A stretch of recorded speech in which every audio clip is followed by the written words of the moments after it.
ನಮಸ್ತೆ ವೀಕ್ಷಕರೇ, ನಮ್ಮ ಸೂರ್ಯೋದಯ ಕನ್ನಡ ಯೂಟ್ಯೂಬ್ ಚಾನಲ್ಗೆ ನಿಮಗೆಲ್ಲರಿಗೂ ಆದರದ ಸ್ವಾಗತ. ವೀಕ್ಷಕರೇ, ನಮ್ಮ ಚಾನಲ್ಗೆ ನೀವು ಹೊಸಬರಾಗಿದ್ದರೆ ದಯವಿಟ್ಟು ಸಬ್ಸ್ಕ್ರೈಬ್ ಮಾಡಿ ವಿಡಿಯೋನ ವಾಚ್ ಮಾಡಿ. ಬನ್ನಿ ಕಥೆಯನ್ನು ಪ್ರಾರಂಭಿಸೋಣ. ಗ್ಲೋಬಲ್ ಟೆಕ್ ಇನ್ಫೋಸಿಸ್ಟಮ್ಸ್ನ ಪ್ರಧಾನ ಕಚೇರಿ ನಗರದ ಆಕಾಶವನ್ನೇ ಮುಟ್ಟುವಂತೆ ನಿಂತಿದೆ. ಅದರ 50ನೇ ಮಹಡಿಯಲ್ಲಿ ಕುಳಿತು ಇಡೀ ನಗರದತ್ತ ದೃಷ್ಟಿ ಹರಿಸುತ್ತಿದ್ದವರು ಕಂಪನಿಯ ಸಿಇಒ ವಿಕ್ರಮ್ ಸಿಂಗ್. ವಿಕ್ರಮ್ ಸಿಂಗ್ ಅವರಿಗೆ ಅಧಿಕಾರವೆಂದರೆ ಪ್ರಾಣ. ಆದರೆ ಅದಕ್ಕಿಂತ ಹೆಚ್ಚಾಗಿ ತಾನು ಎಲ್ಲರಿಗಿಂತ ಬುದ್ಧಿವಂತ ಎನ್ನುವ ಅಹಂಕಾರ ಅವರಲ್ಲಿ ಮನೆ ಮಾಡಿತ್ತು. ಅವರ ಪಕ್ಕದಲ್ಲಿ ಕುಳಿತಿದ್ದವರು ಸಿದ್ಧಾರ್ಥ್ ಆ ಕಂಪನಿಯ ಹಿರಿಯ ತಂತ್ರಜ್ಞ. ಕಂಪನಿಯು ಎದುರಿಸುವ ಪ್ರತಿಯೊಂದು ಆರ್ಥಿಕ ಸಂಕಷ್ಟಕ್ಕೂ ಸಿದ್ಧಾರ್ಥ್ ಬಳಿ ಮದ್ದಿತ್ತು. ಸಿದ್ಧಾರ್ಥ್ ಇಲ್ಲದಿದ್ದರೆ ಈ ಕಂಪನಿ ಇರುತ್ತಿರಲಿಲ್ಲ ಎಂದು ಸ್ವತಃ ವಿಕ್ರಮ್ ಸಿಂಗ್ ಅವರೇ ಅನೇಕ ಬಾರಿ ಒಪ್ಪಿಕೊಂಡಿದ್ದರು. ಆದರೆ ಯಶಸ್ಸಿನ ನಡುವೆ ಒಂದು ಸಣ್ಣ ಅಪಸ್ವರವಿತ್ತು. ಅದು ಸಿದ್ಧಾರ್ಥ್ ಅವರ ಮಗ ಆರ್ಯನ್ ಅದೇ ಕಂಪನಿಯಲ್ಲಿ ಇಂಟರ್ನ್ ಆಗಿ ಸೇರಿದ್ದ.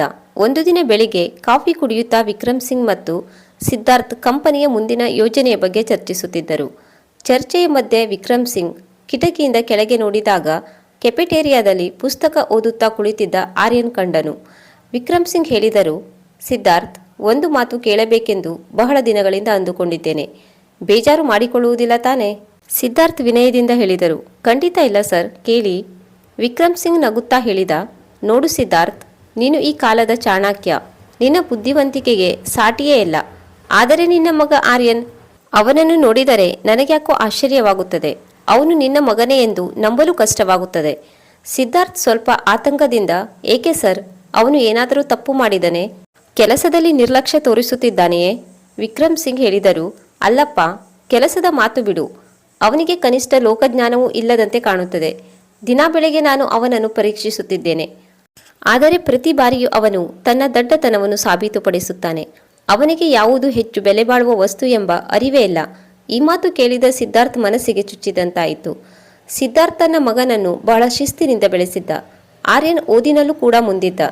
ಆದರೆ ಈ ಲೋಕಜ್ಞಾನದ ಕೊರತೆ ಎಂಬ ಹಣೆಪಟ್ಟಿ ಅವನಿಗೆ ಆಘಾತ ನೀಡಿತು. ಮಾರನೇ ದಿನ ಬೆಳಿಗ್ಗೆ 10 ಗಂಟೆ.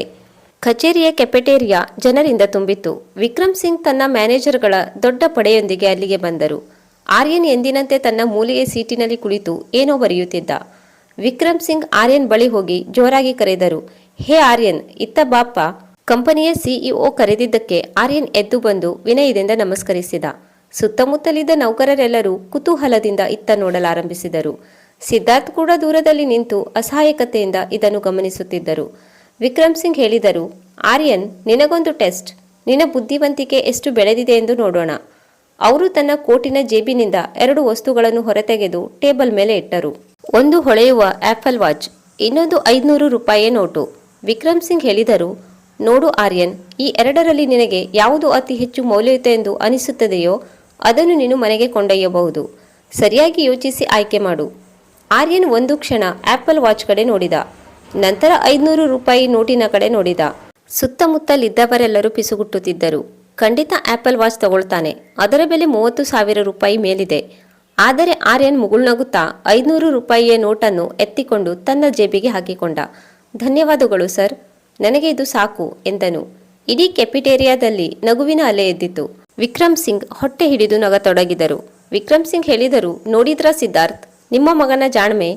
30,000ದ ವಾಚ್ ಬಿಟ್ಟು 500 ರೂಪಾಯಿಗೆ ಆಸೆಪಟ್ಟ. ಇವನು ಜೀವನದಲ್ಲಿ ಹೇಗೆ ಮುಂದೆ ಬರುತ್ತಾನೋ ನನಗೆ ತಿಳಿಯುವುದಿಲ್ಲ. ಸಿದ್ಧಾರ್ಥ್ ತಲೆ ತಗ್ಗಿಸಿ ಅಲ್ಲಿಂದ ಹೊರನಡೆದ. ಅವರಿಗೆ ತನ್ನ ಮಗನ ವರ್ತನೆ ಕಂಡು ಅವಮಾನ ಮತ್ತು ದುಃಖ 2 ಒಟ್ಟಿಗೆ ಆದವು. ಆರ್ಯನ್ ಮಾತ್ರ ಏನೂ ನಡೆಯದಂತೆ ಮತ್ತೆ ತನ್ನ ಕೆಲಸದಲ್ಲಿ ಮಗ್ನನಾದ. ಈ ಆಧುನಿಕ ಜಗತ್ತಿನಲ್ಲಿ ನಾವು ಮೌಲ್ಯವನ್ನು ಕೇವಲ ಹೊರಗಿನ ಬೆಲೆಯಿಂದ ಅಳೆಯುತ್ತೇವೆ. ವಿಕ್ರಮ್ ಸಿಂಗ್ ಅವರಿಗೆ ತನ್ನ ಶ್ರೀಮಂತಿಕೆಯನ್ನು ಪ್ರದರ್ಶಿಸುವ ಚಟ. ಆರ್ಯನನ್ನು ದಡ್ಡನೆಂದು ತೋರಿಸುವ ಮೂಲಕ ಅವರು ತನ್ನ ಬುದ್ಧಿವಂತಿಕೆಯನ್ನು ಮರೆಯುತ್ತಿದ್ದರು. ಆದರೆ ಆರ್ಯನ್ ಈ ಅಪಮಾನವನ್ನು ಸಹಿಸಿಕೊಂಡು ಒಂದು ದೊಡ್ಡ ಯೋಜನೆಯಲ್ಲಿ ತೊಡಗಿದ್ದ ಎಂಬುದು ಯಾರಿಗೂ ತಿಳಿದಿರಲಿಲ್ಲ. ಸಿದ್ಧಾರ್ಥ್ ಅವರಿಗೆ ಮಗನ ಮೇಲೆ ಕೋಪವಿರಲಿಲ್ಲ, ಬದಲಾಗಿ ಅತೀವ ಕಾಳಜಿ ಇತ್ತು. ನನ್ನ ಮಗ ಇಷ್ಟು ದಡ್ಡನಾಗಿರಲು ಸಾಧ್ಯವೇ ಇಲ್ಲ, ಇದರ ಹಿಂದೆ ಏನೋ ರಹಸ್ಯವಿದೆ ಎಂಬ ಅನುಮಾನ ಅವರನ್ನು ಕಾಡುತ್ತಿತ್ತು. ಆದರೆ ಸಮಾಜದ ಗೇಲಿ ಮತ್ತು ಕಚೇರಿಯ ಜನರ ಮಾತುಗಳು ಅವರನ್ನು ಕುಗ್ಗಿಸಿದ್ದವು. ಸಂಜೆ ಕೆಲಸ ಮುಗಿಸಿ ಸಿದ್ಧಾರ್ಥ್ ಮನೆಗೆ ಬಂದಾಗ ಆರ್ಯನ್ ಹಾಲ್ನಲ್ಲಿ ಟಿವಿ ನೋಡುತ್ತಿದ್ದ. ಸಿದ್ಧಾರ್ಥ್ ಅವನ ಬಳಿ ಹೋಗಿ ಸೋಫಾದ ಮೇಲೆ ಕುಳಿತರು. ಅವರ ಮುಖದಲ್ಲಿ ಆಯಾಸಕ್ಕಿಂತ ಹೆಚ್ಚಾಗಿ ನಿರಾಸೆ ಎದ್ದು ಕಾಣುತ್ತಿತ್ತು. ಸಿದ್ಧಾರ್ಥ್ ಕೇಳಿದರು, ಆರ್ಯನ್, ನಾನು ನಿನಗೆ ಕೊಟ್ಟ ಶಿಕ್ಷಣದ ಬೆಲೆ ಇಷ್ಟೇನಾ? ಇಡೀ ಕಚೇರಿ ಇಂದು ನಿನ್ನನ್ನು ನೋಡಿ ನಗುತ್ತಿತ್ತು. ವಿಕ್ರಮ್ ಸಿಂಗ್ ನಿನ್ನನ್ನು ದಡ್ಡ ಎಂದು ಕರೆಯುವಾಗ ನನಗೆ ಎಷ್ಟು ನೋವಾಗುತ್ತದೆ ಎಂಬ ಅರಿವಿದೆಯೇ ನಿನಗೆ? ಆರ್ಯನ್ ಕೇಳಿದರು. ಅಪ್ಪ, ಅವರು ನಗಲಿ ಬಿಡಿ. ಸತ್ಯ ಯಾವಾಗಲೂ ಮೇಲೆ ಕಾಣುವಷ್ಟು ಸರಳವಾಗಿರುವುದಿಲ್ಲ. ಸಿದ್ಧಾರ್ಥ್ ಹೇಳಿದರು. ಏನು ಸತ್ಯ? 30,000 ವಾಚ್ ಮತ್ತು 500 ರೂಪಾಯಿ ನಡುವಿನ ವ್ಯತ್ಯಾಸ ತಿಳಿಯದವನು ನೀನು ಎಂದು ನಂಬಲು ನನಗೆ ಕಷ್ಟವಾಗುತ್ತಿದೆ. ನಿನಗೆ ನಿಜವಾಗಿಯೂ ಜ್ಞಾನವಿಲ್ಲವೇ ಅಥವಾ ಬೇಕೆಂದೇ ಹೀಗೆ ಮಾಡುತ್ತಿದ್ದೀಯಾ? ಆರ್ಯನ್ ಎದ್ದು ನಿಂತು ತನ್ನ ತಂದೆಯ ಕೈ ಹಿಡಿದುಕೊಂಡನು. ಅಪ್ಪ, ನಾಳೆ ಬೆಳಿಗ್ಗೆ ನೀವು ನನ್ನ ಕೋಣೆಗೆ ಬನ್ನಿ. ನಿಮ್ಮ ಎಲ್ಲ ಪ್ರಶ್ನೆಗಳಿಗೆ ಉತ್ತರ ಸಿಗುತ್ತದೆ. ಈಗ ಸುಮ್ಮನೆ ಒತ್ತಡಕ್ಕೆ ಒಳಗಾಗಬೇಡಿ ಎಂದು ಶಾಂತವಾಗಿ ಹೇಳಿ ತನ್ನ ಕೋಣೆಗೆ ಹೋದನು. ರಾತ್ರಿ ಇಡೀ ಸಿದ್ಧಾರ್ಥ್ ಅವರಿಗೆ ನಿದ್ದೆ ಬರಲಿಲ್ಲ. ತನ್ನ ಮಗ ಆರ್ಯನ್ ಅಷ್ಟು ದೊಡ್ಡ ಮೂರ್ಖನಂತೂ ಅಲ್ಲ ಎಂದು ಅವರು ಮನದ ಮೂಲೆಯಲ್ಲಿ ಅಂದುಕೊಳ್ಳುತ್ತಿದ್ದರು. ಆದರೆ ಪ್ರತಿದಿನ ಕಚೇರಿಯಲ್ಲಿ ನಡೆಯುವ ಆ ಘಟನೆಗಳು ಮತ್ತು ಸಿಇಒ ವಿಕ್ರಮ್ ಸಿಂಗ್ ಆಡುವ ವ್ಯಂಗ್ಯದ ಮಾತುಗಳು ಸಿದ್ಧಾರ್ಥ್ ಅವರ ಆತ್ಮಗೌರವವನ್ನು ಚುಚ್ಚುತ್ತಿದ್ದವು. ಮರುದಿನ ಬೆಳಿಗ್ಗೆ ಆರ್ಯನ್ ಹೇಳಿದಂತೆ ಸಿದ್ಧಾರ್ಥ್ ಅವನ ಕೋಣೆಯ ಕದ ತಟ್ಟಿದರು. ಆರ್ಯನ್ ಆಗಲೇ ಎದ್ದು ತನ್ನ ಲ್ಯಾಪ್ಟಾಪ್ನಲ್ಲಿ ಏನೋ ಕೆಲಸ ಮಾಡುತ್ತಿದ್ದ. ತಂದೆಯನ್ನು ಕಂಡೊಡನೆ ಮುಗುಳ್ನಕ್ಕು ಬರಮಾಡಿಕೊಂಡ. ಸಿದ್ಧಾರ್ಥ್ ಹೇಳಿದ, ಆರ್ಯನ್, ರಾತ್ರಿ ಇಡೀ ನಾನು ಇದನ್ನೇ ಯೋಚಿಸುತ್ತಿದ್ದೆ. ನೀನು ದಡ್ಡನಲ್ಲ ಎಂದು ನನಗೆ ಗೊತ್ತು. ಆದರೆ ಲೋಕದ ಕಣ್ಣಿಗೆ ನೀನು ಹಾಸ್ಯಾಸ್ಪದವಾಗಿ ಕಾಣುತ್ತಿರುವುದು ನನಗೆ ಸಹಿಸಲಾಗುತ್ತಿಲ್ಲ. ಆ 500 ರೂಪಾಯಿಯ ನೋಟಿನಲ್ಲಿ ನಿನಗೆ ಅಂತಹದ್ದೇನು ಕಂಡಿತು? ಆರ್ಯನ್ ಗಂಭೀರವಾಗಿ ಹೇಳಿದ. ಅಪ್ಪ, ನೀವು ನನ್ನನ್ನು ಒಬ್ಬ ಸ್ಟ್ರಾಟಜಿಸ್ಟ್ ಆಗಿ ಬೆಳೆಸಿದ್ದೀರಿ. ವ್ಯಾಪಾರದಲ್ಲಿ ಅಥವಾ ಜೀವನದಲ್ಲಿ ಒಂದು ಸಣ್ಣ ಲಾಭಕ್ಕಾಗಿ ದೊಡ್ಡ ಅವಕಾಶವನ್ನು ಕಳೆದುಕೊಳ್ಳಬಾರದು ಎಂದು ನೀವೇ ಹೇಳಿಕೊಟ್ಟಿದ್ದೀರಲ್ಲವೇ? ಸಿದ್ಧಾರ್ಥ್ ಹೇಳಿದ. ಹೌದು, ಅದಕ್ಕೂ ನೀನು ಮಾಡುತ್ತಿರುವ ಕೆಲಸಕ್ಕೂ ಏನು ಸಂಬಂಧ? ಆರ್ಯನ್ ಏನು ಮಾತನಾಡದೆ ತನ್ನ ಮಂಚದ ಕೆಳಗಿದ್ದ ಒಂದು ಹಳೆಯ ಲಾಕರ್ ಮಾದರಿಯ ಪೆಟ್ಟಿಗೆಯನ್ನು ಹೊರಗೆಳೆದನು. ಅದರ ಡಿಜಿಟಲ್ ಲಾಕ್ ತೆರೆದಾಗ ಸಿದ್ಧಾರ್ಥ್ ಅವರ ಕಣ್ಣುಗಳು ಅಚ್ಚರಿಯಿಂದ ಅರಳಿದವು. ಆ ಪೆಟ್ಟಿಗೆ ತುಂಬ ಕೇವಲ 500 ರೂಪಾಯಿಗಳ ನೋಟುಗಳ ಕಟ್ಟುಗಳಿದ್ದವು. ಸಿದ್ಧಾರ್ಥ್ ದಿಗ್ಭ್ರಮೆಯಿಂದ, ಆರ್ಯನ್, ಇದೆಲ್ಲ ಏನು? ಇಷ್ಟೊಂದು ಹಣ ಎಲ್ಲಿಂದ ಬಂತು? ನೀನು ಕಚೇರಿಯಲ್ಲಿ ಪಡೆಯುವ ಸಂಬಳ ಇದಕ್ಕಿಂತ ಕಡಿಮೆ ಅಲ್ವಾ? ಆರ್ಯನ್ ನಗುತ್ತಾ ಹೇಳಿದ. ಇದು ಕಳೆದ 8 ತಿಂಗಳಿಂದ ವಿಕ್ರಮ್ ಸಿಂಗ್ ಅವರು ನನಗೆ ನೀಡಿದ ದಡ್ಡತನದ ಬಹುಮಾನ ಅಪ್ಪ. ಇದರಲ್ಲಿ ಸುಮಾರು 1,20,000 ರೂಪಾಯಿಗಳಿವೆ. ಸಿದ್ಧಾರ್ಥ್ ಗಾಬರಿಯಿಂದ ಹಣವನ್ನೊಮ್ಮೆ ಮಗನನ್ನೊಮ್ಮೆ ನೋಡಿದರು. ಆರ್ಯನ್ ನಿಧಾನವಾಗಿ ವಿವರಿಸಲು ಶುರು ಮಾಡಿದರು. ಆರ್ಯನ್ ಹೇಳಿದ. ಅಪ್ಪ, ಸ್ವಲ್ಪ ಯೋಚಿಸಿ. ವಿಕ್ರಮ್ ಸಿಂಗ್ ಅವರಿಗೆ ತಾನು ಬುದ್ಧಿವಂತ ಎನ್ನುವುದನ್ನು ಸಾಬೀತುಪಡಿಸಿಕೊಳ್ಳುವ ಹಪ್ಪಹಪ್ಪಿ ಇದೆ. ಅವರು ಪ್ರತಿದಿನ ನನ್ನನ್ನು ಕರೆದು ಎಲ್ಲರ ಮುಂದೆ ಅವಮಾನ ಮಾಡುವಾಗ ಅವರಿಗೆ ಒಂದು ರೀತಿಯ ಈಗೋ ಬೂಸ್ಟ್ ಸಿಗುತ್ತದೆ. ಅವರಿಗೆ ನಾನು ದಡ್ಡನಾಗಿ ಕಾಣುವುದು ಇಷ್ಟ. ಆ ಇಷ್ಟಕ್ಕಾಗಿ ಅವರು ದಿನ 500 ರೂಪಾಯಿ ಖರ್ಚು ಮಾಡುತ್ತಿದ್ದಾರೆ. ಸಿದ್ಧಾರ್ಥ್ ಹೇಳಿದರು. ಆದರೆ 30,000 ಆಪಲ್ ವಾಚ್ ಅಥವಾ ಚಿನ್ನದ ನಾಣ್ಯದಂತಹ ವಸ್ತುಗಳನ್ನು ಕೊಟ್ಟಾಗ ನೀನು ಅದನ್ನೇಕೆ ತಿರಸ್ಕರಿಸಿದೆ? ಅದು ಒಂದೇ ದಿನದಲ್ಲಿ ನಿನಗೆ ದೊಡ್ಡ ಲಾಭ ತರುತ್ತಿತ್ತಲ್ಲವೇ? ಆರ್ಯನ್ ಬುದ್ಧಿವಂತಿಕೆಯಿಂದ, ಅಲ್ಲಿಯೇ ಇರುವುದು ಅಸಲಿ ಆಟ ಅಪ್ಪ. ನಾನು ಆ ಬೆಲೆ ಬಾಳುವ ಆಪಲ್ ವಾಚನ್ನು ಆರಿಸಿಕೊಂಡಿದ್ದರೆ ಅಂದೇ ಆ ಆಟ ಮುಗಿದು ಹೋಗುತ್ತಿತ್ತು. ಆರ್ಯನ್ ಬುದ್ಧಿವಂತ. ಇವನ ಜೊತೆ ಆಟವಾಡುವುದು ವ್ಯರ್ಥ ಎಂದು ವಿಕ್ರಮ್ ಸಿಂಗ್ ಮರುದಿನದಿಂದ ನನಗೆ ಆಫರ್ ನೀಡುವುದನ್ನೇ ನಿಲ್ಲಿಸಿಬಿಡುತ್ತಿದ್ದರು. ಅಂದರೆ ಅಂದು ನಾನು 30,000 ಗೆಲ್ಲುತ್ತಿದ್ದೆ, ಆದರೆ ನಂತರ ಬರುವ ಲಕ್ಷಾಂತರ ರೂಪಾಯಿಗಳನ್ನು ಕಳೆದುಕೊಳ್ಳುತ್ತಿದ್ದೆ. ಸಿದ್ಧಾರ್ಥ್ ಮೌನವಾಗಿ ಕೇಳುತ್ತಿದ್ದರು. ಆರ್ಯನ್ ಹೇಳಿದ. ನಾನು ದಿನ 500 ರೂಪಾಯಿ ಪಡೆಯುವ ಮೊದಲು ಅವರಿಗೆ ಆ ಆಟವನ್ನು ಮುಂದುವರಿಸಲು ಪ್ರೋತ್ಸಾಹ ನೀಡುತ್ತಿದ್ದೇನೆ. ಅವರಿಗೆ ನನ್ನ ಮೇಲೆ ಕನಿಕರ ಇದೆ. ಅವರ ದೃಷ್ಟಿಯಲ್ಲಿ ನಾನೊಬ್ಬನು ತಮಾಷೆಯ ವಸ್ತು. ಆ ಕನಿಕರವೇ ನನಗೆ ಪ್ರತಿದಿನದ ಆದಾಯ. ಅವರು ನನ್ನನ್ನು ನೋಡಿ ನಗುತ್ತಿದ್ದಾರೆ ಎಂದು ನೀವು ಸಂಕಟ ಪಡುತ್ತಿದ್ದೀರಿ. ಆದರೆ ನಾನು ಅವರ ಅಹಂಕಾರವನ್ನು ನೋಡಿ ಮನಸ್ಸಿನಲ್ಲೇ ನಗುತ್ತಿದ್ದೇನೆ. ಅವರ ಅಹಂಕಾರಕ್ಕಾಗಿ ನಾನು ವಿಧಿಸುತ್ತಿರುವ ತೆರಿಗೆ ರು 500 ರೂಪಾಯಿಗಳು. ಈ ವಿವರಣೆಯನ್ನು ಕೇಳಿದ ಸಿದ್ಧಾರ್ಥ್ ಅವರಿಗೆ ಆರ್ಯನ್ ಬೆಳೆದಿರುವ ರೀತಿ ಕಂಡು ಹೆಮ್ಮೆ ಎನಿಸಿತು. ಆತ ಕೇವಲ ಹಣದ ಬಗ್ಗೆ ಯೋಚಿಸುತ್ತಿರಲಿಲ್ಲ, ಬದಲಾಗಿ ಮಾನವನ ಮನಃಶಾಸ್ತ್ರವನ್ನು ತನ್ನ ಲಾಭಕ್ಕಾಗಿ ಬಳಸಿಕೊಳ್ಳುತ್ತಿದ್ದ. ಸಿದ್ಧಾರ್ಥ್ ಹೇಳಿದರು. ಆದರೆ ಆರ್ಯನ್, ಈ ಅವಮಾನ, ಜನರು ನಿನ್ನನ್ನು ಕಾಲೆಳೆಯುವುದು ನಿನಗೆ ನೋವು ನೀಡುವುದಿಲ್ಲವೇ? ಆರ್ಯನ್ ಹೇಳಿದರು. ಅಪ್ಪ, ಕಾರ್ಪೊರೇಟ್ ಜಗತ್ತಿನಲ್ಲಿ ಭಾವನೆಗಳಿಗಿಂತ ಫಲಿತಾಂಶ ಮುಖ್ಯ. ಅವರು ನನ್ನನ್ನು ದಡ್ಡ ಎಂದು ಕರೆದ ಮಾತ್ರಕ್ಕೆ ನನ್ನ IQ ಕಡಿಮೆಯಾಗುವುದಿಲ್ಲ. ಆದರೆ ಅವರ ಆ ತಪ್ಪು ಕಲ್ಪನೆಯಿಂದ ನನ್ನ ಬ್ಯಾಂಕ್ ಬ್ಯಾಲೆನ್ಸ್ ಹೆಚ್ಚುತ್ತಿದೆ.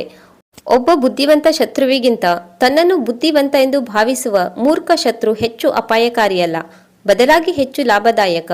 ಸಿದ್ಧಾರ್ಥ್ ತನ್ನ ಮಗನ ಭುಜದ ಮೇಲೆ ಕೈಯಿಟ್ಟರು. ನಾನು ನಿನ್ನನ್ನು ರಕ್ಷಿಸಬೇಕು ಎಂದುಕೊಂಡಿದ್ದೆ ಆರ್ಯನ್, ಆದರೆ ನೀನು ನನಗೆ ಜೀವನದ ದೊಡ್ಡ ಪಾಠ ಕಲಿಸಿದೆ. ಶಕ್ತಿ ಪ್ರದರ್ಶನ ಮಾಡುವುದಕ್ಕಿಂತ ಶಕ್ತಿಯನ್ನು ಉಳಿಸಿಕೊಂಡು ಸಮಯಕ್ಕಾಗಿ ಕಾಯುವುದು ನಿಜವಾದ ಜಾಣ್ಮೆ.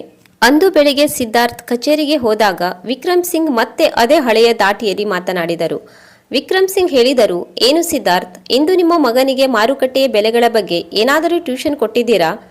ಅಥವಾ ಇಂದು ಅವನು ನನ್ನ 500 ರೂಪಾಯಿಗೆ ಶರಣಾಗುತ್ತಾನಾ? ಸಿದ್ಧಾರ್ಥ್ ಈ ಬಾರಿ ಸಿಟ್ಟಾಗಲಿಲ್ಲ. ಅವರು ವಿಕ್ರಮ್ ಸಿಂಗ್ ಅವರ ಕಣ್ಣನ್ನು ದಿಟ್ಟಿಸಿ ನೋಡಿ ಮುಗುಳ್ನಕ್ಕರು. ಸಿದ್ಧಾರ್ಥ್ ಹೇಳಿದರು, ಸರ್, ಅವನು ತನ್ನ ದಾರಿಯನ್ನು ತಾನೇ ಕಂಡುಕೊಂಡಿದ್ದಾನೆ. ಅವನ ಆಯ್ಕೆಗಳು ಅವನಿಗೆ ಲಾಭ ತರುತ್ತಿವೆ. ನನಗೆ ಅಷ್ಟೇ ಸಾಕು. ವಿಕ್ರಮ್ ಸಿಂಗ್ಗೆ ಆ ಮಾತಿನ ಒಳಾರ್ಥ ತಿಳಿಯಲಿಲ್ಲ. ಅವರು ಎಂದಿನಂತೆ ಆರ್ಯನನ್ನು ಕರೆದು ಅಣುಕಿಸಲು ಸಿದ್ಧರಾದರು. ಆದರೆ ಸಿದ್ಧಾರ್ಥ್ ಅವರಿಗೆ ಈಗ ತಿಳಿಯುತ್ತಿತ್ತು, ಅಲ್ಲಿ ಸೋಲುತ್ತಿರುವುದು ಮಗನಲ್ಲ, ಬದಲಾಗಿ ತನ್ನ ಅಹಂಕಾರದಲ್ಲಿ ಹಣ ಚೆಲ್ಲುತ್ತಿರುವ ಬಾಸ್. ತಿಂಗಳುಗಳು ಉರುಳಿದವು. ಗ್ಲೋಬಲ್ ಟೆಕ್ ಕಂಪನಿಯಲ್ಲಿ ಆರ್ಯನ್ ಇನ್ನೂ ಒಬ್ಬ ಅಸಾಧಾರಣ ಇಂಟರ್ನ್ ಆಗಿ ಇದ್ದ. ವಿಕ್ರಮ್ ಸಿಂಗ್ ಅವರ 500 ರೂಪಾಯಿಯ ಆಟ ಒಂದು ದಿನವೂ ನಿಲ್ಲುತ್ತಿರಲಿಲ್ಲ. ಆದರೆ ಅನಿರೀಕ್ಷಿತವಾಗಿ ಕಂಪನಿಯ ಮೇಲೆ ಆರ್ಥಿಕ ಸಂಕಷ್ಟದ ಕಾರ್ಮೋಡ ಕವಿಯಿತು. ಕಂಪನಿಯ ದೊಡ್ಡ ಕ್ಲೈಂಟ್ ಒಬ್ಬರು ಒಪ್ಪಂದವನ್ನು ರದ್ದುಗೊಳಿಸಿದರು ಮತ್ತು ಕಂಪನಿಯ ಷೇರು ಮೌಲ್ಯ ಕುಸಿಯತೊಡಗಿತು. ವಿಕ್ರಮ್ ಸಿಂಗ್ ವಿಚಲಿತರಾಗಿದ್ದರು. ದೊಡ್ಡ ದೊಡ್ಡ ಮ್ಯಾನೇಜರ್ಗಳು, MBA ಪದವೀಧರರು ತಲೆ ಚಚ್ಚಿಕೊಂಡರೂ ಪರಿಹಾರ ಸಿಗುತ್ತಿರಲಿಲ್ಲ. ಸಿದ್ಧಾರ್ಥ್ ಕೂಡ ಒತ್ತಡದಲ್ಲಿದ್ದರು. ಒಂದು ತುರ್ತು ಸಭೆಯಲ್ಲಿ ವಿಕ್ರಮ್ ಸಿಂಗ್ ಕಿರುಚುತ್ತಿದ್ದರು.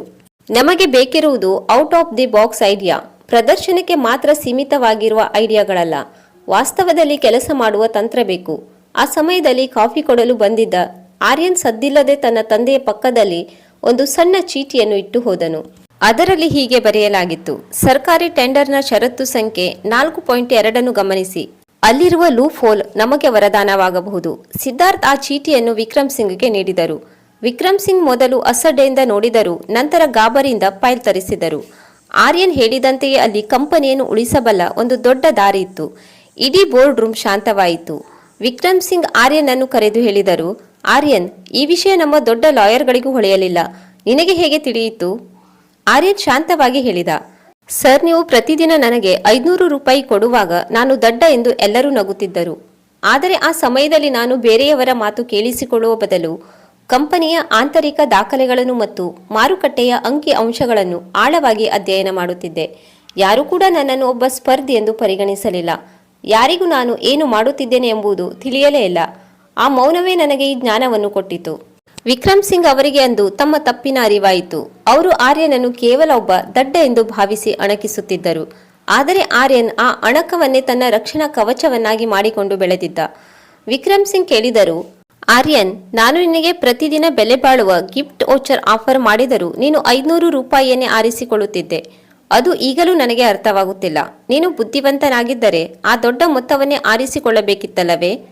ಆರ್ಯನ್ ನಗುತ್ತಾ ಹೇಳಿದ, ಸರ್, ನಾನು ನಿಮ್ಮ ಆಟದ ನಿಯಮಗಳನ್ನು ಬದಲಾಯಿಸಲು ಇಷ್ಟಪಡಲಿಲ್ಲ.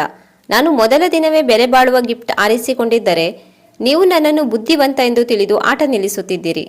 ನನಗೆ ಕೇವಲ ಒಂದು ಗಿಫ್ಟ್ ವೋಚರ್ ಸಿಗುತ್ತಿತ್ತು. ಆದರೆ ನಾನು ದಡ್ಡನಾಗಿ ನಟಿಸಿದ್ದಕ್ಕೆ ನೀವು 10 ತಿಂಗಳುಗಳ ಕಾಲ ನನಗೆ 500 ರೂಪಾಯಿ ನೀಡಿದ್ದೀರಿ.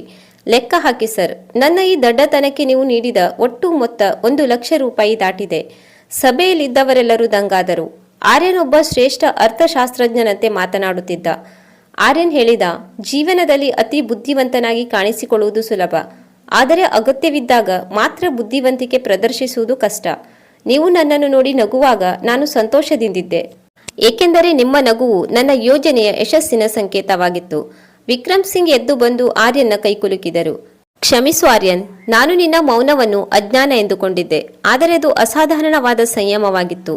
ಅಂದು ಸಂಜೆ ಸಿದ್ಧಾರ್ಥ್ ಮತ್ತು ಆರ್ಯನ್ ಮನೆಗೆ ಮರಳುವಾಗ ಸಿದ್ಧಾರ್ಥ್ ಕೇಳಿದರು, ಮಗನೇ, ಇನ್ನು ಮುಂದೆ ನೀನು ನಿನ್ನ ಜ್ಞಾನವನ್ನು ಎಲ್ಲರಿಗೂ ತೋರಿಸುತ್ತೀಯಾ? ಆರ್ಯನ್ ಹೇಳಿದ, ಬೇಡ ಅಪ್ಪ, ಜಗತ್ತಿಗೆ ನಾನು ಯಾರು ಎಂದು ತೋರಿಸುವ ಹಪಾಹಪಿ ನನಗಿಲ್ಲ. ನನ್ನ ಸಾಧನೆ ಸದ್ದಿಲ್ಲದೆ ನಡೆಯಲಿ. ಜನರು ನನ್ನನ್ನು ಏನೆಂದು ಕರೆಯುತ್ತಾರೆ ಎಂಬುದು ಮುಖ್ಯವಲ್ಲ, ನಾನು ಏನು ಸಾಧಿಸುತ್ತಿದ್ದೇನೆ ಎಂಬುದು ಮಾತ್ರ ಮುಖ್ಯ. ವೀಕ್ಷಕರೇ, ಇಂದಿನ ಕಾಲದಲ್ಲಿ ಎಲ್ಲರೂ ಶೋ ಆಫ್ ಮಾಡುವವರೇ, ಆದರೆ ನಿಜವಾದ ಬುದ್ಧಿವಂತನು ಅಬ್ಬರವಿಲ್ಲದೆ ಕೆಲಸ ಮಾಡುತ್ತಾನೆ. ಹನಿ ಹನಿ ಕೂಡಿದರೆ ಹಳ್ಳ ಎಂಬಂತೆ ಆರ್ಯನ್ ಸಂಗ್ರಹಿಸಿದ ಆ ಸಣ್ಣ ಮೊತ್ತವು ಅವನ ತಾಳ್ಮೆಗೆ ಸಿಕ್ಕ ಪ್ರತಿಫಲ. ಯಾರು ತಮ್ಮನ್ನು ತಾವು ಅತಿಯಾಗಿ ಪ್ರದರ್ಶಿಸಿಕೊಳ್ಳುವುದಿಲ್ಲವೋ ಅವರು ಅಂತಿಮವಾಗಿ ಮಹತ್ತರವಾದುದನ್ನು ಸಾಧಿಸುತ್ತಾರೆ. ಇತರರು ಗೇಲಿ ಮಾಡಿದಾಗ ಕುಗ್ಗದೆ ತನ್ನ ಗುರಿಯ ಮೇಲೆ ಗಮನವಿಡುವುದು ಯಶಸ್ಸಿನ ಮೂಲ ಮಂತ್ರ. ಈ ಕಥೆಯು ನಮಗೆ ಕಲಿಸುವುದು ಇಷ್ಟೇ: ಜಗತ್ತು ನಿಮ್ಮನ್ನು ಅರ್ಥ ಮಾಡಿಕೊಳ್ಳದಿದ್ದರೆ ಚಿಂತಿಸಬೇಡಿ, ನೀವು ನಿಮ್ಮನ್ನು ಅರ್ಥ ಮಾಡಿಕೊಂಡಿದ್ದರೆ ಸಾಕು. ವೀಕ್ಷಕರೇ, ನಮ್ಮ ಕಥೆಯ ಬಗ್ಗೆ ನಿಮ್ಮ ಅನಿಸಿಕೆ ಅಭಿಪ್ರಾಯಗಳನ್ನು ಕಾಮೆಂಟ್ ಮೂಲಕ ತಿಳಿಸಿ. ಕತೆ ಇಷ್ಟವಾಗಿದ್ದರೆ ದಯವಿಟ್ಟು ಒಂದು ಲೈಕ್ ಕೊಡಿ ಹಾಗೂ ಶೇರ್ ಮಾಡಿ. ಹೊಸ ಕಥೆಯೊಂದಿಗೆ ಮತ್ತೊಮ್ಮೆ ಭೇಟಿಯಾಗೋಣ. ಸದಾ ಕಾಲ ನಗುತ್ತಿರಿ. ಧನ್ಯವಾದಗಳು.